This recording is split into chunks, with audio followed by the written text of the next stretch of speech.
Eric Gibaud, ericgibaud.com, and who is here? Claudia Reyes. Claudia Reyes. Okay, so today we're going to do a fashion shoot, an editorial shooting, catalog shooting, more than that. So let's speak about it. Let's start.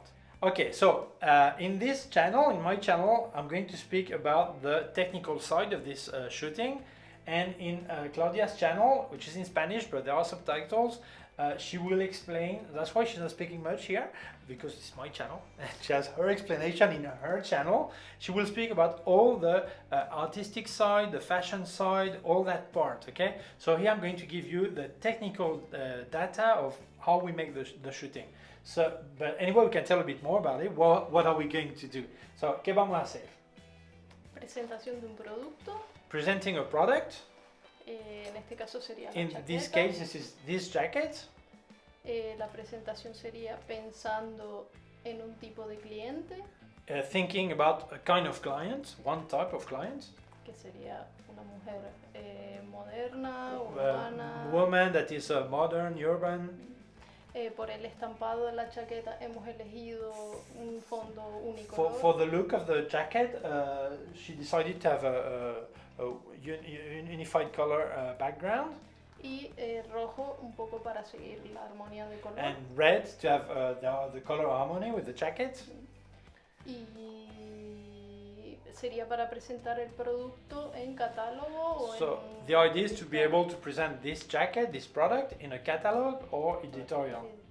So I'm going to give you the technical details, but everything that she tells a lot more in her video about what people, designer actually ask to a photographer, because very often people who especially amateur photographer, they don't realize what it is really making pictures of for fashion or for an editorial. That actually the photographer is more like a technician than a creative, because the creativity, she brings it, she says what she wants, what she needs.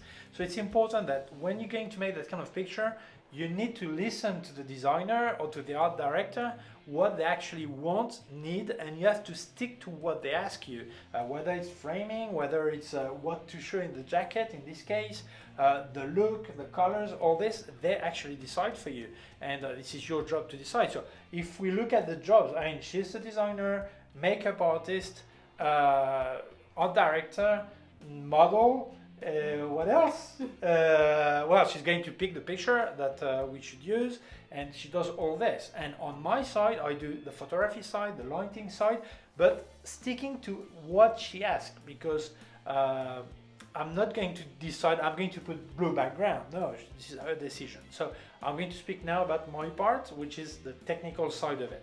So I'm going to shoot with my Olympus OMD5 Mark II with the 12-40mm equivalent 24 to 80mm full frame, and I'll be on 40mm because I don't want the shape to change, the form or deform. Okay, so here I'm going to show you after a picture. So you said I've got a big softbox, 120cm, Godox AD200 in there. This is the Godox 120PL, I think, the name of the softbox.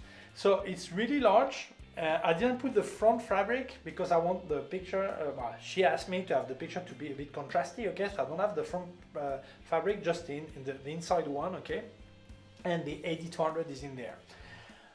I took a large softbox because I wanted to be a bit further. I don't want to have a fallout of light too fast, because I do want some light to get to the background. But anyway, on the backdrop, I've got extra light. Here I've got a TT600, but I did put a red gel to give more force, more color to the background, because if I don't put the gel, the white color of the flash will kill the red color. Okay, so I've put some extra here, and on the other side I've got a Yongnuo 560, and I'm using here trigger Godox X2T. So this is triggering the AD200 and also the TT600.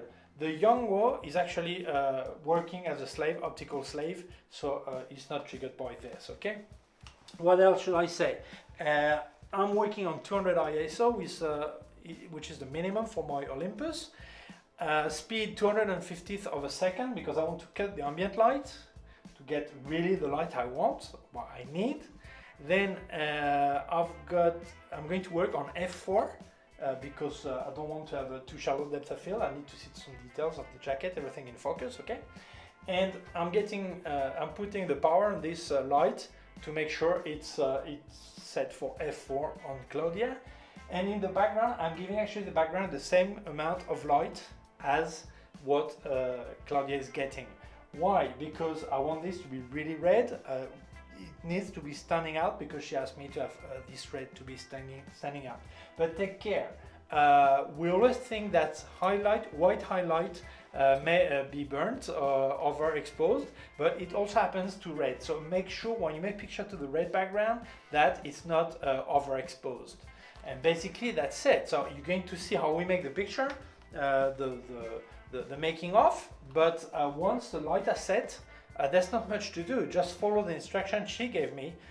Once she's confirmed that color is okay, that's it. Not much more to do, okay? So just framing as she asked and the pose of this, but that's it. On my side is pressing, it's a bit more than this, but it's not much more work. So check on the channel, she will explain all this side of the designer side, the editorial side. She'll explain everything on this side, okay? So now let's see the making of. So now I'm going to measure light.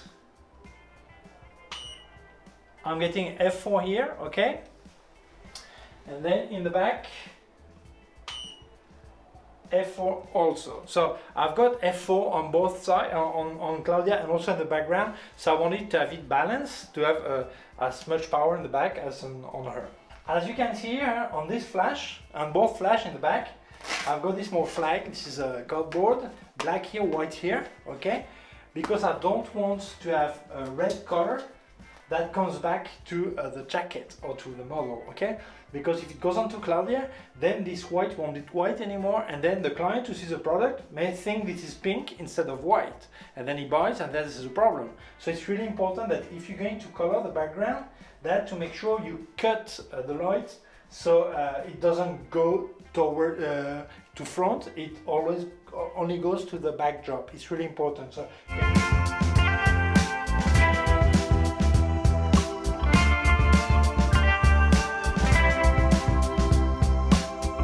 So I made the first picture. So I've put up a bit the power on the AD200. So now I do have f4 here. It's okay, and I've got 1/16 of power on the AD200.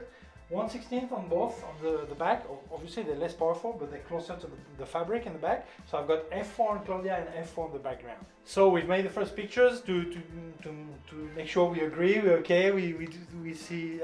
I do what she wanted. Okay, so it's okay.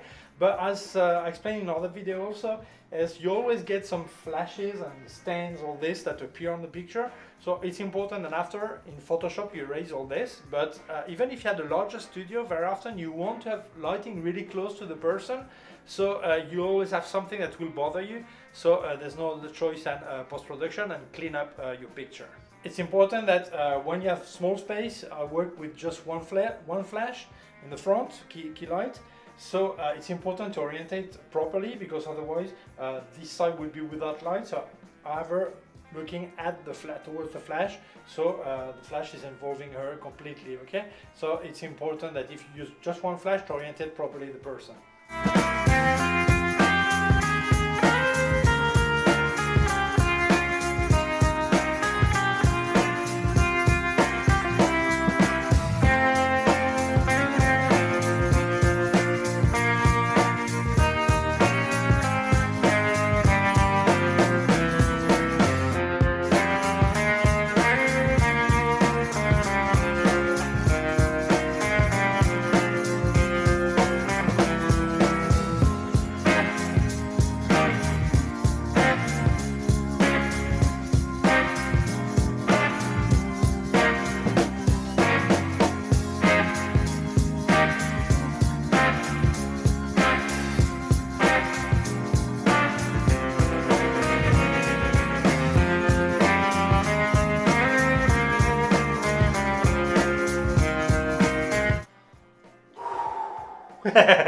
we survived.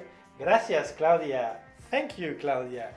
So thank you to you for watching the video. Please check Claudia's website, YouTube channel. It's written in the description, also written on screen also.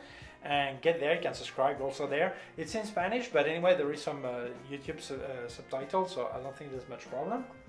And thank you for watching the video.